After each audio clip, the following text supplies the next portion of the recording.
Assalamualaikum warahmatullahi wabarakatuh.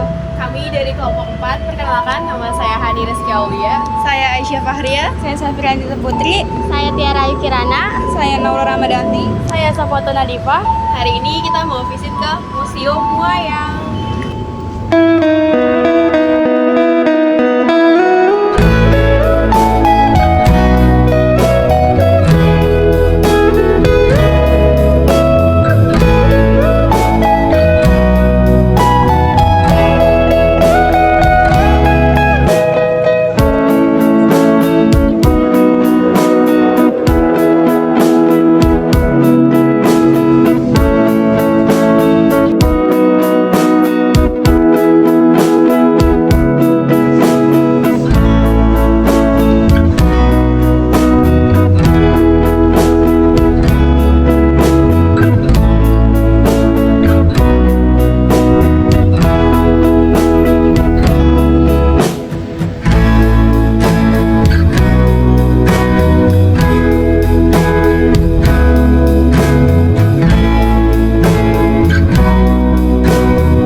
Jadi kita di sini udah sampai di Museum Wayang. Sebelumnya perkenalkan nama saya Hani Rizky Aulia dan partner saya. Halo guys, perkenalkan nama saya Safoto Nadifa. Di sini saya akan menjelaskan cerita singkat dari Museum Wayang. Jadi, Museum Wayang ini didirikan pada tahun 1640 dan dijadikan gereja untuk sipil Eropa dan Belanda.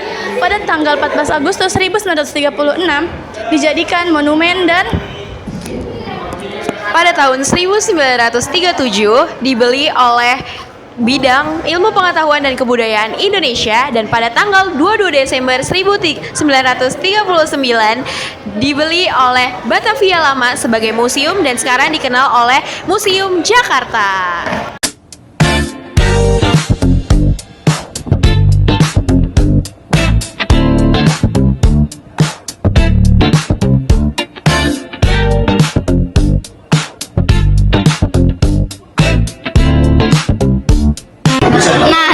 Selanjutnya ada 3 jenis wayang golek. Yang pertama itu ada Rama Wijaya. Rama Wijaya merupakan putra Prabu Dasarata dan Dewi Ragu di Ayodhya. Kedua ada jenis wayang golek Rahwana. Rahwana merupakan raja kerajaan Alengka, anak dari Resi Wisrawa dan Dewi Sukesi. Yang terakhir ada Duryudana. Duryudana merupakan raja kerajaan Hastina, putra dari Adipati Drestarasta dan Dewi Gendari.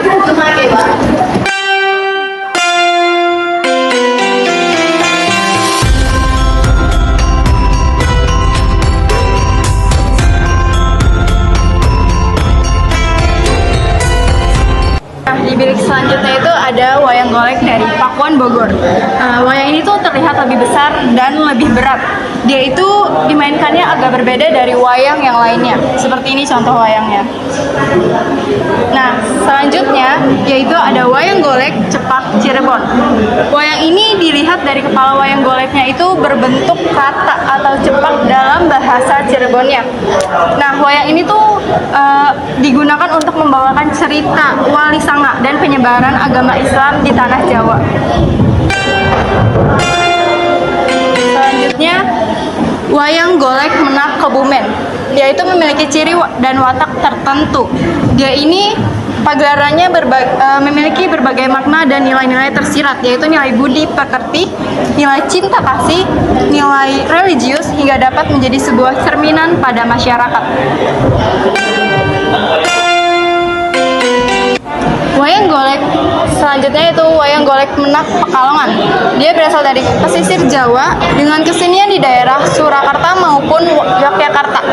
Nah, wayang ini menunjukkan adanya pengaruh dari Cirebon.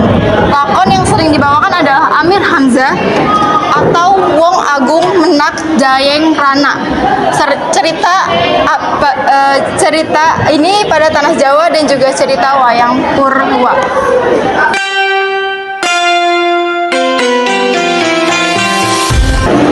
Oke guys, jadi selanjutnya di sini ada wayang klitik gaya Yogyakarta. Wayang klitik dibuat dari kayu tipis. Nama klitik dari suara klitik-klitik yang ditimbulkan saat wayang dimainkan. Pada pertunjukan wayang klitik gaya Yogyakarta biasanya menampilkan cerita epik. Darmaulan pertunjukan wayang klitik gaya Yogyakarta masih dapat dijumpai di pergerakan wayang Karaton Kesultanan.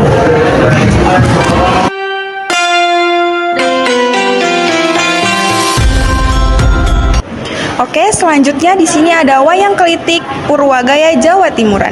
Wayang klitik Purwagaya Jawa Timuran terbuat dari kayu yang ditipiskan.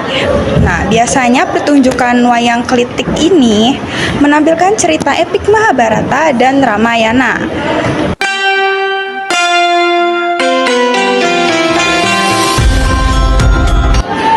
Selanjutnya di samping ada wayang klitik Gedok Kediri. Dia juga berasal dari Jawa Timur.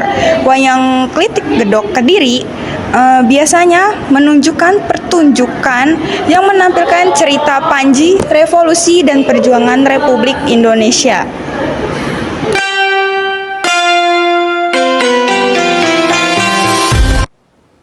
Oke, selanjutnya di sini ada wayang klitik Purwagarya Surakarta. Wayang klitik Purwagarya Surakarta ini mirip dengan wayang klitik gaya Yogyakarta. Yang membedakan adalah epik dari ceritanya. Selain menceritakan epik Darmaulan, wayang ini juga menceritakan epik Mahabharata. Pertunjukan wayang klitik Purwagarya Surakarta sampai saat ini masih dijumpai di daerah Klaten, Blora, dan Kudus dan sepanjang pesisir pantai Jawa Tengah.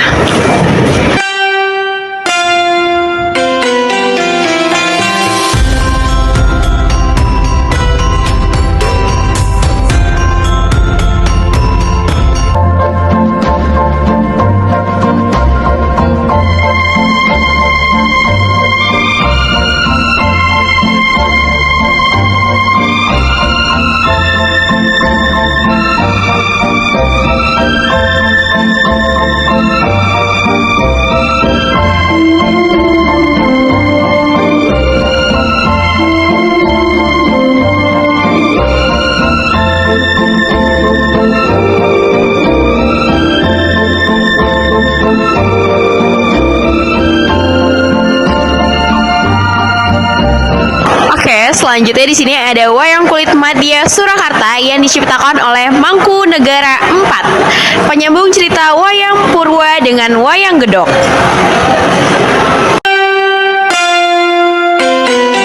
Oke, yang kedua ada wayang kulit gedok. Wayang kulit gedok adalah jenis pementasan wayang kulit yang tidak mengisahkan cerita Ramayana ataupun Mahabharata.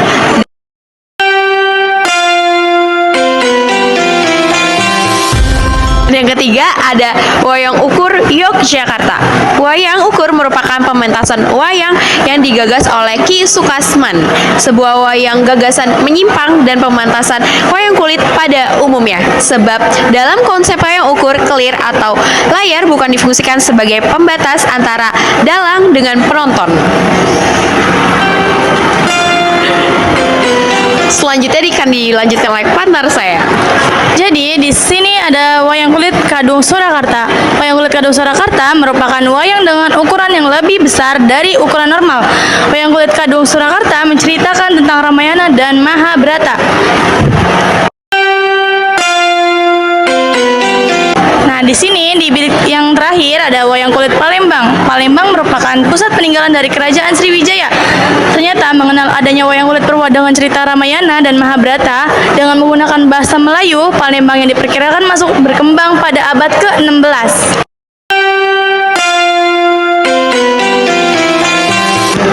Oke, di sini jadi ada wayang kulit yang bernama Gatot Kaca. Gatot Kaca adalah raja negara Pringgondani, putra Bima dan Dewi Arindi. Satria perkasa yang seluruh tubuhnya terbuat dari berbagai pusaka para dewa yang terbuat dari besi pilihan, yang terkenal dengan julukan Satria Otot Kawat Balung Wesi.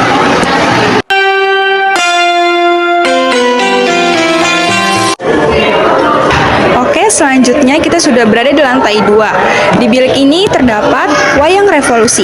Wayang revolusi atau wayang perjuangan diciptakan tahun 1950-an oleh Raden Mas Said, sang maestro dalang Keraton Mangkunegara. Di wayang ini menceritakan sejarah perjuangan kemerdekaan Indonesia dengan menampilkan tokoh-tokoh pahlawan Indonesia dan rakyat Indonesia yang bekerja sebagai petani, cendekiawan, serta tentara. Wayang ini diciptakan untuk keperluan propaganda pada masa perjuangan kemerdekaan Indonesia.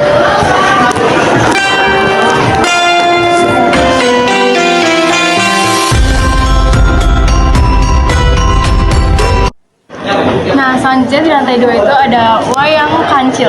Wayang kancil ini merupakan lakon utamanya kancil yang diciptakan oleh Sunan Giri pada abad ke-15 Masehi sebagai media penyebaran agama Islam. Nah, dipopulerkan kembali oleh Lim pada tahun 1925. Wayang kancil ini menceritakan tentang kancil dan hewan lainnya yang diambil dari serat kancil Hitmartana. Wayang ini menggambarkan budi pekerti seseorang melalui tokoh si kancil yang banyak akal sehingga selalu terhindar dari mara bahaya.